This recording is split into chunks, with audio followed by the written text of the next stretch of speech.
Hi, I'm Tim. Welcome to our channel, and thanks for logging on.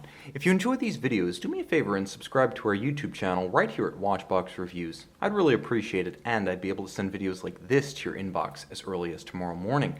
If you like this watch, I don't blame you. You can buy it on our website, thewatchbox.com. Buy, trade, and sell luxury watches 24 hours a day on thewatchbox.com. And if you ever see anything on this channel that's newly posted and not listed, email or call one of our guys because they'll be able to get stuff that hasn't gone up yet. Sometimes they're photographed and they're awaiting posting.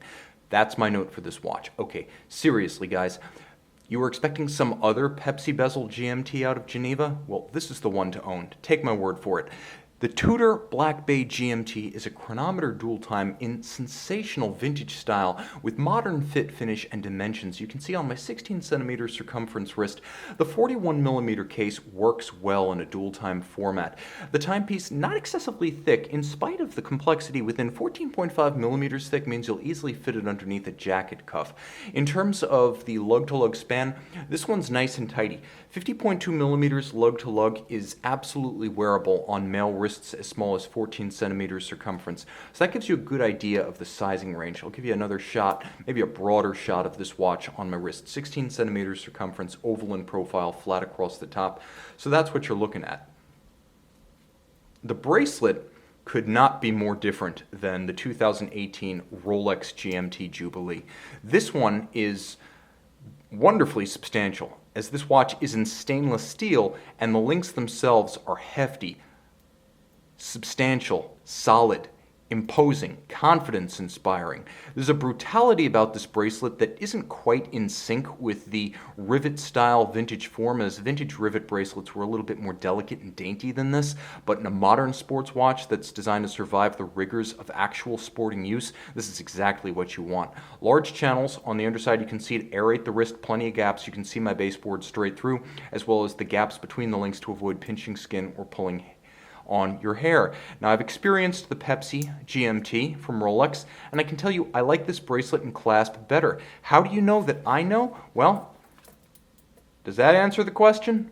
All right, back to our regularly scheduled program. The clasp features a clamshell, and impressively, the bead stops are ceramic and spring-loaded, so this clasp will maintain its tight tolerances for a long time. You'll also note that there are multiple strap tool positions for micro adjustment, and though this is an entry-level watch priced at $3,900 new, screws are used to size the links, no pins and sleeves here. The case features a wonderful interior pivot about its end links. You get the conforming profile and coherence of the traditional Rolex integrated end link. Rolex Tudor doing a great job with that, but rather than solid, you have a pivoted end link that allows that strap slash bracelet to pull straight down. So you can pull this one tight down around the curve of a small wrist rather than having to fight the flare of it as you would on a Rolex Daytona or as any Oyster bracelet, GMT, or Submariner. Now, you'll also note that the case is traditional modern Tudor, which is to say vaguely vintage inspired in its nod to the past with the machined bevel, but for the most part big, blocky, thick, and a little bit less elegant overall than Rolex, but perhaps more sporting as a result, as the sports watch profile is very much in sync with modern tastes for more substantial watches geared less towards business suits and perhaps more toward bathing suits. This watch can pull off both. There are 48 detents to the bezel, and you'll note that this watch does feature a little bit more of a subdued Pepsi-style bezel than the Rolex GMT.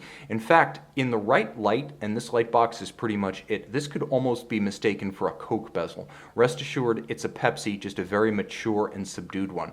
The knurling of the bezel itself is wonderfully fine, and I prefer it by far to the grip on the Rolex GMT Pepsi bezel.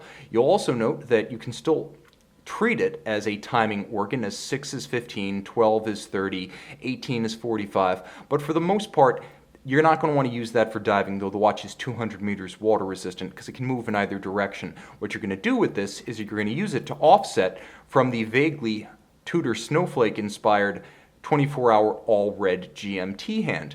The all-red hand, a wonderful nod to Rolex GMTs of the 70s, and you can see that it is a true dual time here. We have the ability to set the 2 time zones separately, and the red hand does move in 24-hour sweeps, once around the dial per day. Offsetting per the GMT offset of your local port or airport, if the hand is set to GMT, will give you the ability to temporarily read 3 time zones on this dial.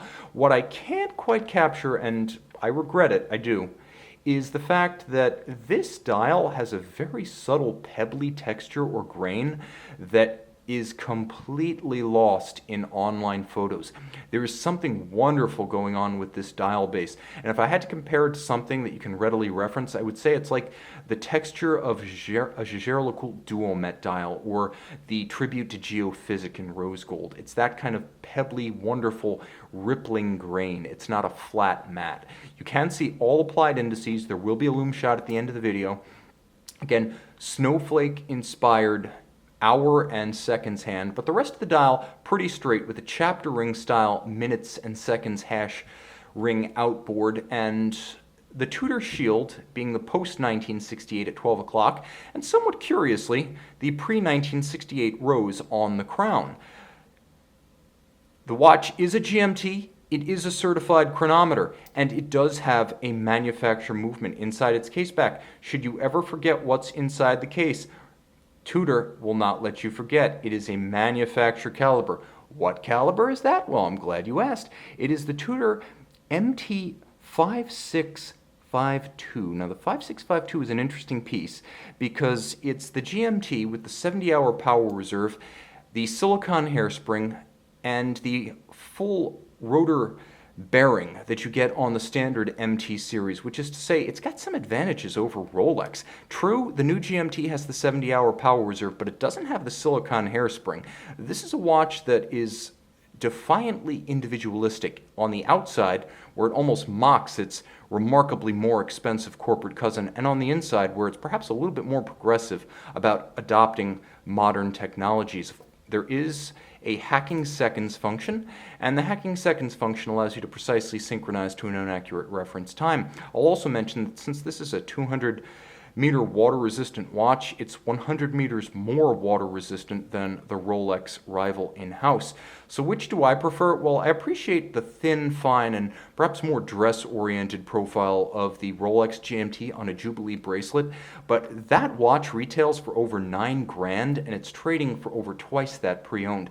This watch sells for $3,900 new, and it trades right around that pre-owned, which is to say that this is the Pepsi to buy if you want to save your money for refills. No compromise, full sugar. This is no diet Pepsi right here. This is the real deal. See it and make it yours on our website. And we are back with the Tudor Black Bay GMT. As you can see, this one giving you full functionality. Even the GMT hand is robustly luminescent. Fully readable in the dark. You'll never mistake this for blue Rolex Chromolite. This one's got a face and a personality all its own, day or night. See it and make it yours on the watch box.